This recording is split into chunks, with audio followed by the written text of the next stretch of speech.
Welcome to the Develop Yourself podcast, where we teach you everything you need to land your first job as a software developer by learning to develop yourself, your skills, your network, and more. I'm Brian, your host. Today on the Develop Yourself podcast, we have a very, very special guest, the secret developer, whose name I shall not utter. The secret developer and I have been connected for a while, but I've been very interested in him because he is an overemployed developer. Overemployment, for those who may not know, is when a person has multiple jobs at the same time. Now, this is something I've heard other developers do, and I have a couple buddies that are doing this too. But I really wanted to dig into how you're doing it, a bit about your background, coming from a non-traditional background into software, and then how you got into being overemployed when a lot of people are barely able to, get one job. So welcome to the show. Thanks for having me on. Yeah, I can't wait. Happy to be here. Oh yeah, man. Thank you for doing this. We had to obscure your identity and even use a voice changer. But yes, this is not what I sound like at all. Fortunately, That's right. I think very few people know what I sound like these days. So, secret developer, can you tell me a little bit about your background and how you came into software? Yeah. So I guess I won't be too specific just in case. I got into software about 2 years ago through a remote coding boot camp, like a lot of folks do. Not Parsity, by the way. I didn't know about it. Blame former owner. But if it's any consolation, the one I used is no longer in business. So oh no, sorry to hear that. Well, yeah, I didn't have anything to do with it, but anyway, yes, I was doing a part-time remote boot camp for about 8 months while I was working at my previous non-technical job. Okay. I spent a lot of years after college working outside, doing various like natural resource management things. Never really interacting with computers or offices or being indoors. But once pandemic hit and I sort of started seeing a lot of other folks working from home, and I was getting a little jealous was part of it. So I had a few friends who had done coding boot camps like before the pandemic and were able to find jobs after. So I gave it a go. So yeah, I found myself looking for a job with minimal like JavaScript and React experience, like a lot of other folks. But I was fortunate to find a small company that was local looking for a hybrid candidate, in a somewhat rural part of the woods that I live in. A lot of people, when they hear overemployment, and the first thing I usually think of is like working 2 full-time jobs at the same time.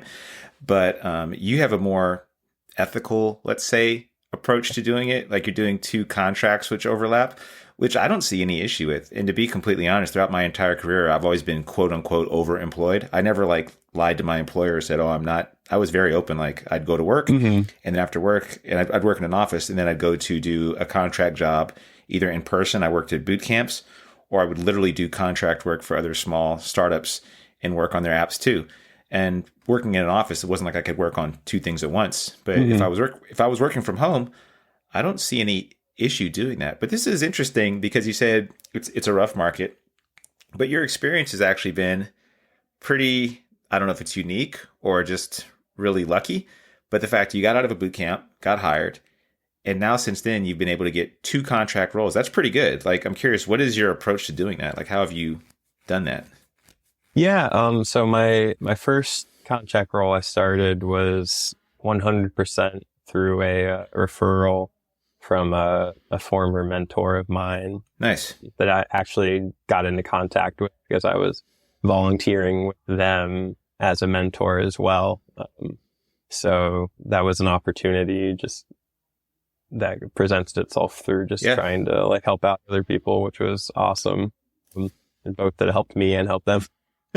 And then the one I just started last week, it's with a startup, and that one was actually a cold apply through either a small job board or a like jobs email. One of the jobs emails I subscribed to. Okay.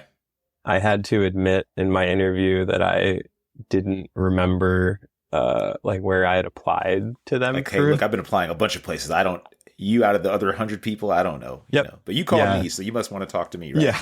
They were like, so yeah, what was, do you have any questions about the like job description or like anything about us and stuff? Mhm. And I was like, yeah, what, can you like tell me what the job description is? What is this for again? What do you do? Yeah. It's a small startup with like not any online presence for the most part right now. Interesting. Okay. At least not under the name that the like software is going to be under. Okay. So that was part of my like hesitation when they like first emailed me. I was like, Yeah, I bet. is this a scam? Right? And then I'm interviewing for a third part-time contract at the moment. Dude, killing it. Yeah, it's kind of, I think I have definitely kind of fallen into this somewhat reluctantly, but still grateful. Oh yeah, absolutely. I'd be grateful that I am finding these opportunities to sort of like bridge the gap. Full disclosure, I was earning well below the like average developer rate for my like first full-time gig. Oh, okay. It wasn't like, I guess I'm quote unquote anonymous. So I was making 54K in my first job. And then how did they, I mean, that's unusual for sure. Yes. That's interesting. I mean, I don't want to give away too much, but are you in like a non-tech centered part of the country, like Midwest area or something? No, I'm a few hours away from a couple like big cities, but okay. The place I was working, it's not, they do some like neat construction consulting. Okay. Like product management and stuff, and they're sort of building their like software to make it more like wide scale. Gotcha. So they're trying to go into a tech place. Okay, so they're paying you kind of the non-standard tech salary for. I had a similar experience. I mean, I was making a little more than you, like 60K in the Bay Area when I got my first tech job. Since then, it's gone like 4x'd or something over that time. Mm-hmm. But yeah, I mean, I know that the dirty secret I think there's a misconception that like everybody in tech gets like these outrageous salaries. And I'm in a tech content creators group, and it's really interesting. People are pretty open about their salaries now, which I like, because it helps you kind of understand like what's possible, what's not possible, what's like the reality of the market. I think like 6 figures seems pretty like standard for across most parts of the United States as a software developer. But then you hear about people making $500,000. I'm like, maybe with stocks and other things like that, maybe, or at really high levels. But like no one's really bringing home that kind of stuff outside of like the TikTok people you see. Mm-hmm. But have things improved salary wise with these contracts? Yes. Yeah. The hourly rate at the startup place is like, it's a little more than double what I had been making for my full time. The trade-off is it's 20 hours a week. So like, okay. That's probably why it's a little higher, because they're like, well, we're only paying this person for 20 hours a week. Right? So, and it's only like for a couple months. It might roll over for like a month or two after, but basically they're just trying to get the like MVP out the door. So gotcha. Reliant on some like, even like a framework built on top of React for creating like dashboards and UI stuff. So, cool. It's pretty laid back for the most part. You sound like you went outside of LinkedIn. I think this is interesting also, because a lot of what you're saying, I see true for Parsity students, and even in my own job search, which I recently just like completed. I just secured a role, and I was on the job market for a couple months myself, and I really didn't use LinkedIn. It seems like you also went outside of LinkedIn to find these roles, and these were part referral and part just cold applying. Can you tell me a little bit more about like the services or the way you found these places? Yeah, of course.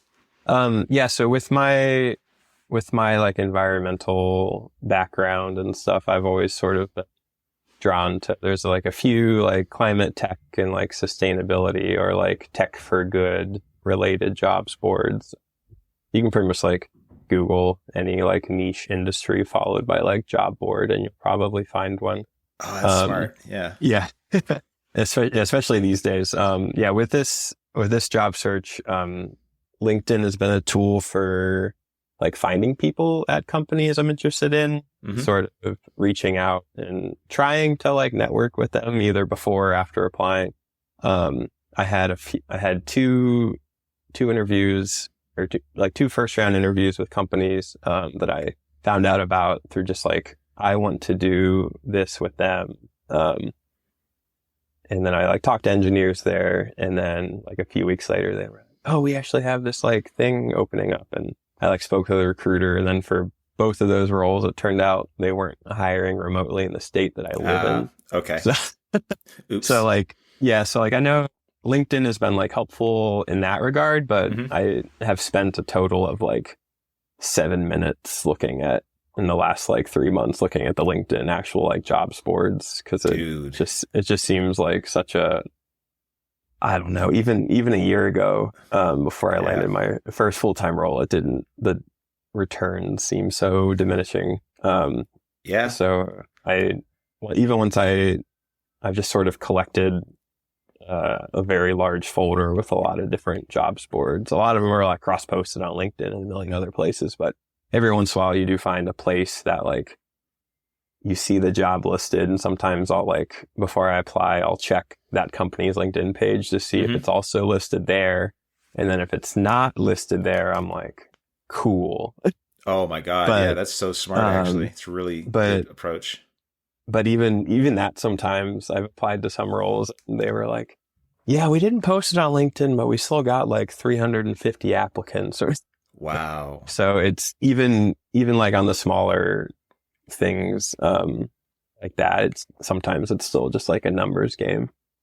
Yeah, I would agree. I mean, I think that like I make a lot of parallels to exercise, and I remember when I wanted to like lose weight, and it took an incredible amount more effort than I originally thought to get the results which I wanted. And I think that when you're switching careers, like you have, or I have too, it often takes a lot more than we originally expect. We say, I learned the hard stuff. I learned all the coding stuff. That's the hard part.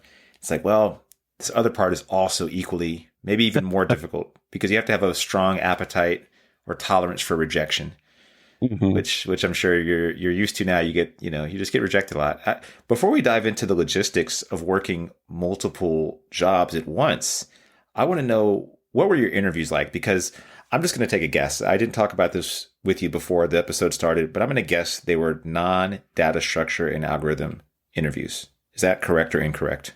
That is 100% correct.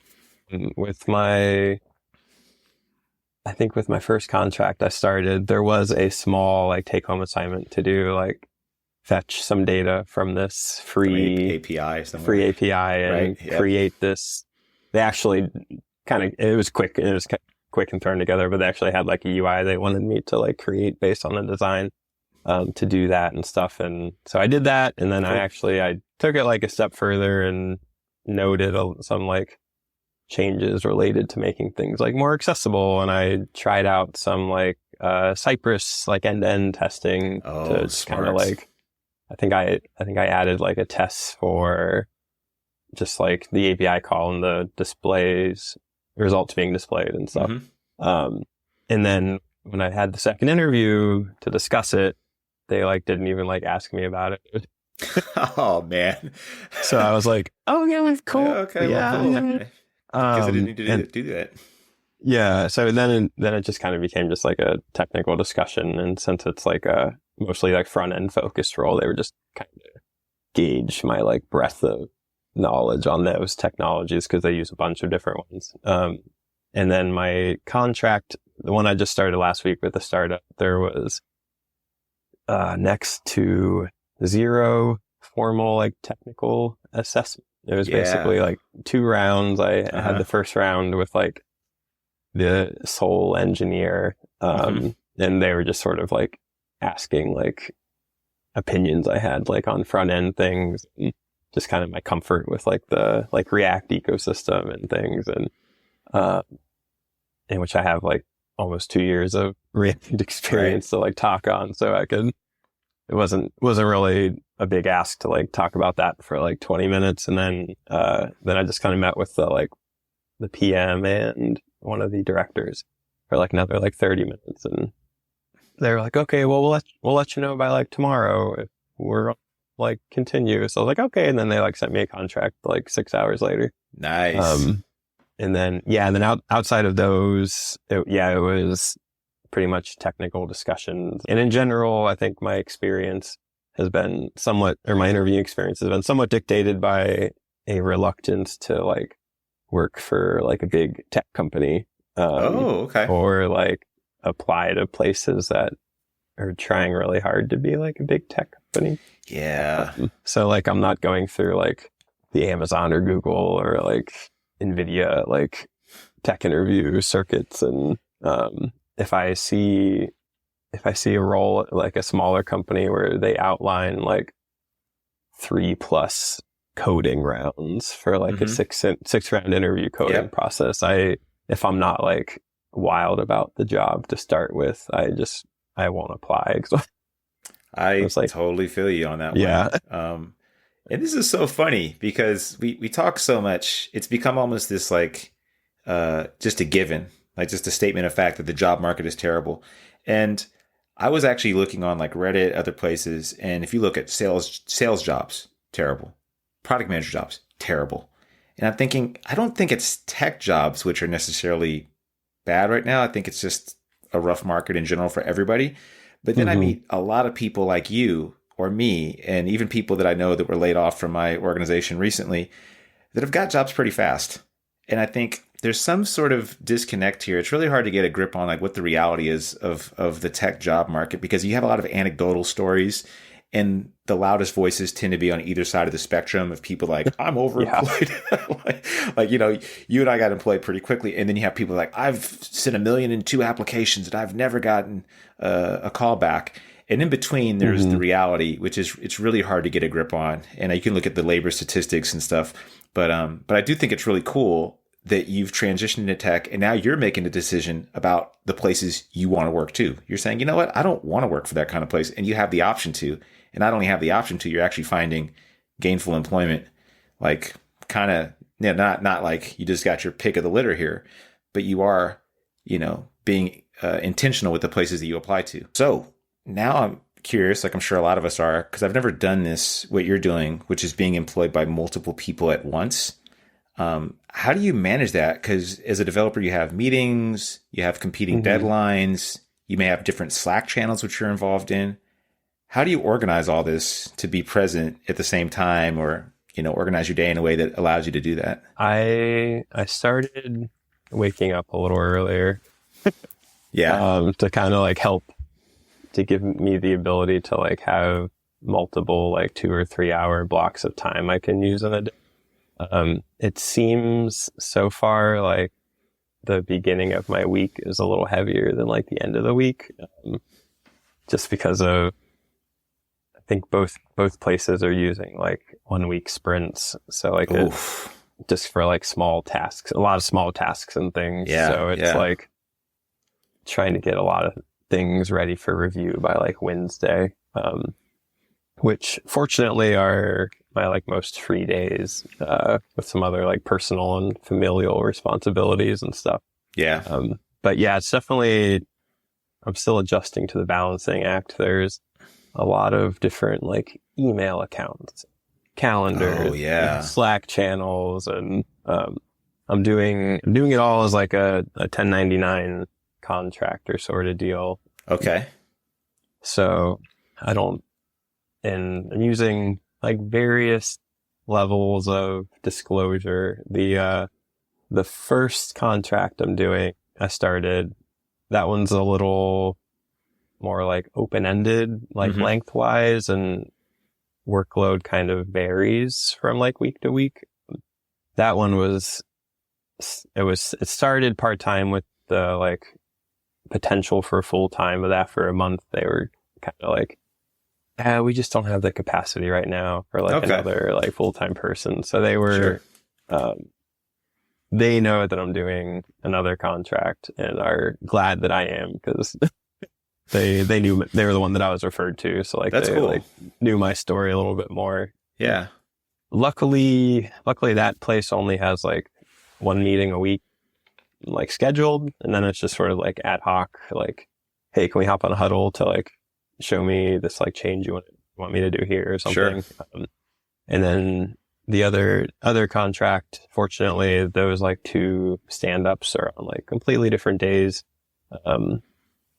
And usually it's the juggling aspect is, since I haven't quite gone back like all the way full time, like these 2 jobs are like a little shy of full time still, even though they're 2.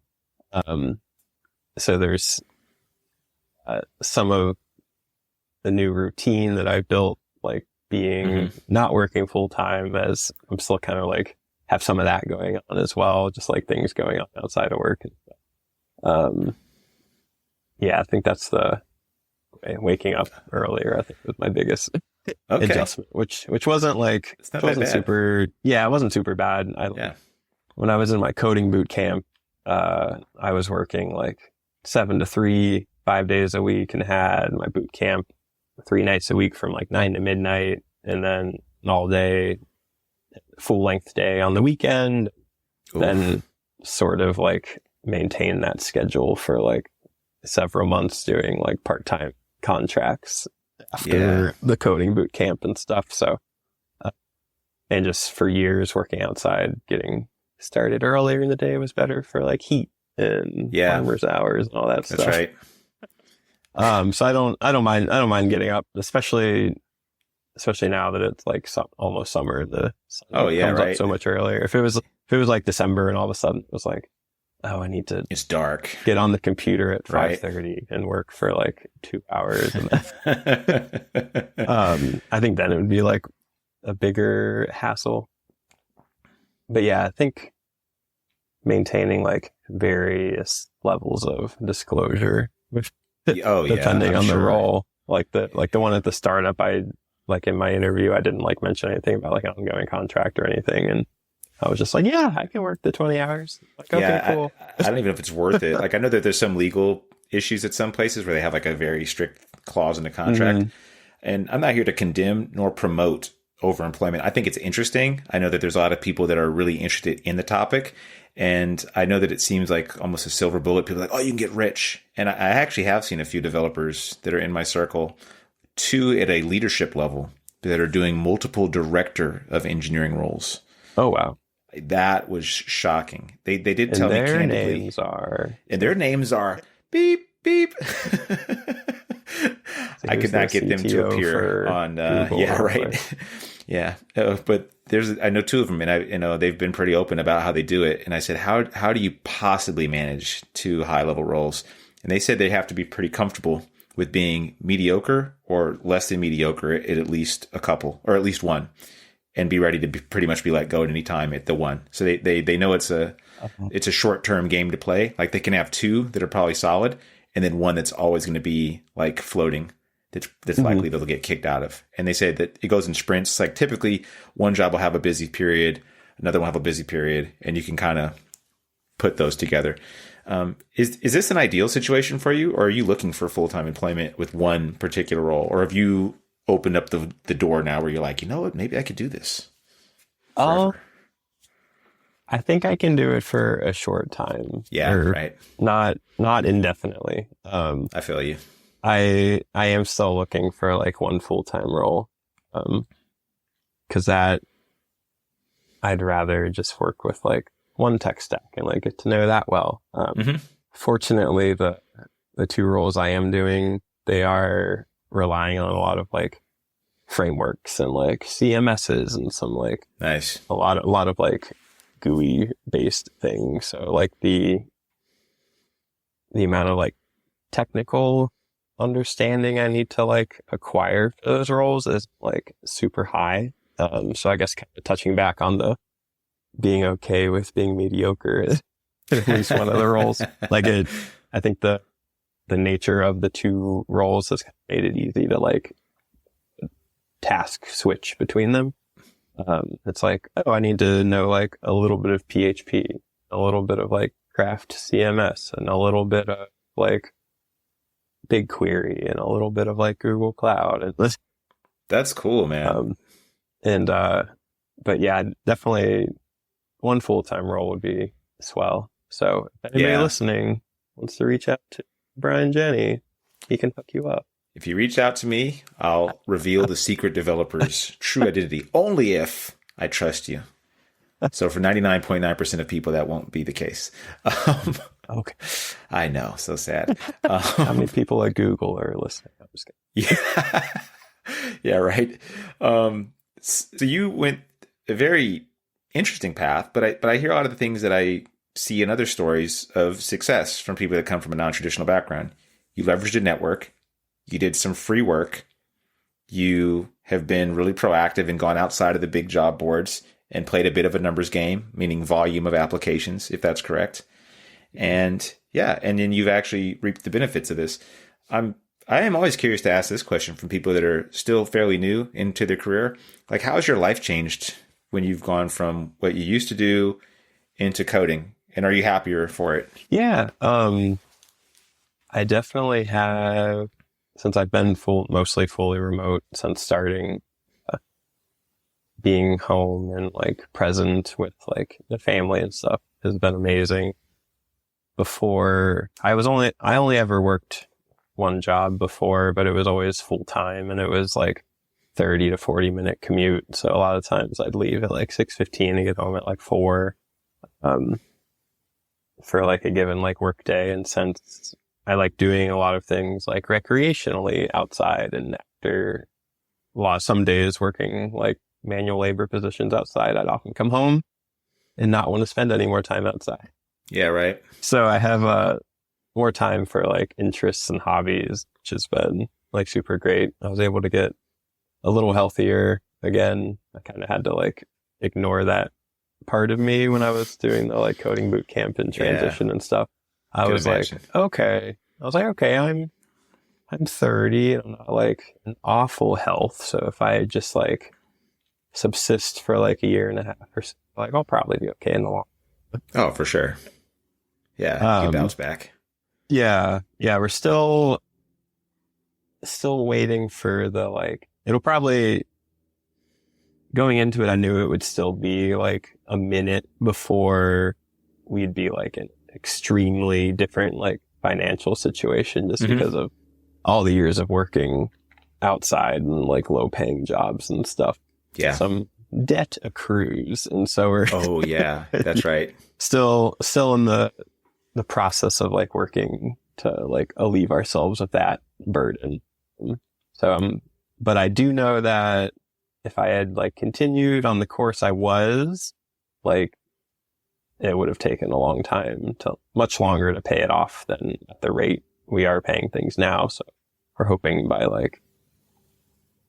the time we like leave our 30s, we'll be like mostly debt free, and then rather than like leaving our like 40s, maybe like still having some of that like in our 50s and stuff. So I definitely don't regret the choice. I kind of, even before the big tech layoffs happened, I was approaching it with the mindset like, I've never done anything like this before. This is going to be really hard. And then it turned out to be exactly that, and still is that in a lot of ways. But yeah, I know there's other universes out there where that version of me is like doing one or more of those like past careers and doesn't like care in the world. But I also don't really have like a ton of like regrets, or I don't have any regrets for this transition stuff. So I think there's really a lot of different ways to be happy. Yeah, I agree. Yeah, totally. I think, maybe I'm a little too into money and stuff like that. I've tended to always skew toward that throughout my life and the things I've done. It's kind of a fun game for me to play. Oddly, I don't really spend a lot, but it's cool seeing people get into this career, and I remember that feeling like when you do get the 1 or 2 jobs, whatever, at some point you hit some number that's in your head. You're like, man, this is that number. And then it kind of opens up doors that free you financially. So you begin to worry about other stuff. Like once gas is not like a thing you're caring about, when you're going to the gas pump, you're like, can I make enough gas for the week? Or you're worried about buying formula for your kids. And then you just replace it with other problems. Like that's the thing I realized at some point. I'm like, this weird pursuit of money I'm in, like, it's just your brain will find other problems to begin throwing in the mix. You take one out of the things you're juggling and life will just throw something else in the mix that you then begin obsessing over. If you're anything like me, at least. I don't know. Maybe I'm just neurotic and weird like that. Just keeps you on your toes. Keep what? It keeps you on your toes if you're always thinking about something. Oh, yeah, totally. I mean, the human mind is designed to break down problems, which I think is why we like coding. I think most people... It's funny, if I meet people that don't like coding, like, how could you not like coding? It's so fun. It's like, feels like an extension of what your brain wants to do anyway, which is solve a ton of puzzles all the time. Like all our brains do is try to solve things. Yeah. Yeah, most days. I like to ask this question too. Do you like coding? Did you like coding, or do you do it solely as like, okay, this is my job and I do it? Or do you have some intrinsic joy that you find in writing code? I enjoy doing it for a job.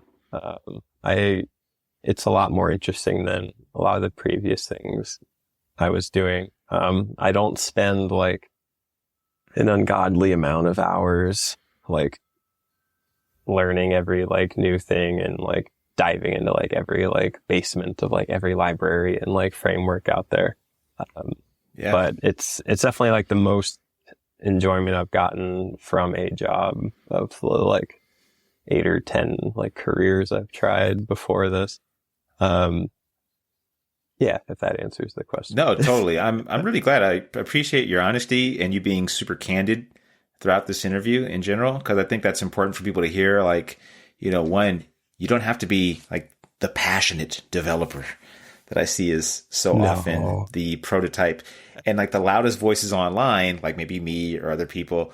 We tend to really like it, so we write about it a lot, and then we influence other people to think, well, I don't really like it that much. Do I have to be a passionate developer? And I've met a ton of people that they're really good at it, and then they close their laptop and they do something else. And I don't see an issue with that at all. I think that there's tons of successful developers that do just that and have a great career in this field. Yeah, I try to remind people that too when the occasional times that like I'll talk to somebody who's like earlier in their career than I am, like it's a totally made up number, but I tell them like 80% of software engineers are not posting on LinkedIn. Way more than that. Oh, okay. 98% aren't posting on LinkedIn. Okay. At least it was a conservative estimate, but you know, especially since I think there is sort of this like expectation, especially for like people from non-traditional backgrounds. They're like, they hear these success stories, people being like discovered on LinkedIn. That's right. It definitely happens. Like it can happen, but I feel like even in the last like 2 years that I've been on it, there seems to be like way more people that are trying to go that route than like a couple years ago. So I feel like if you are going to do it, just my unsolicited advice, do it with the like expectation that nothing will probably come. Because I like that expectation. Yeah. Cause like if something does come of it, like a recruiter or a senior engineer sees it and wants to interview you, like that's amazing. And that's definitely like best case scenario. But worst case scenario is you get valuable practice, just like talking about what you're learning and like voicing and talking about your code. And that's even just like writing practice, like writing about technical content. If you don't want to create like a Medium or like dev.to account or the other like things out there, like you can write it on LinkedIn. Advice. Yeah. Man. I think I saw recently that your posts disappear like after a year or something on LinkedIn. Yep, something like so that. Like if you do want to keep them somewhere. I keep all mine in Notion. Yeah. And I look back at them. Cool. I reuse them a lot too, to be honest. I use LinkedIn as a bit of a marketing tool. Also because I really do enjoy writing, but I really appreciate what you said there too. I've been writing on Medium for 7 years, something like that. Oh, cool. And it wasn't until very recently that my articles started getting picked up and blowing up fairly randomly. I never expected it. I didn't write on there to make money. That was like the last thing I was thinking about, but it really helped me organize my thoughts. I thought it was helpful, hopefully, for people. Hey, I really appreciate you being on the show, Mr. Secret Developer. You've given out a lot of great advice, and generally the path that you've taken, I think, can be used as a bit of a template for people that are out there. And it's just been cool to hear your experience going from super non-traditional background, like outdoor labor type of work, into software engineering, into contracting, and then overemployment. Thank you so much for being with us today. No problem. Thanks for having me. That'll do it for today's episode of the Develop Yourself podcast. To learn more about becoming a software engineer with us, then check out Varsity.io. If you're not quite ready for that, then jump into our Dev30.xyz program, which is 30 days of working on your mindset, habits, and JavaScript skills. Totally worth it. See you next week.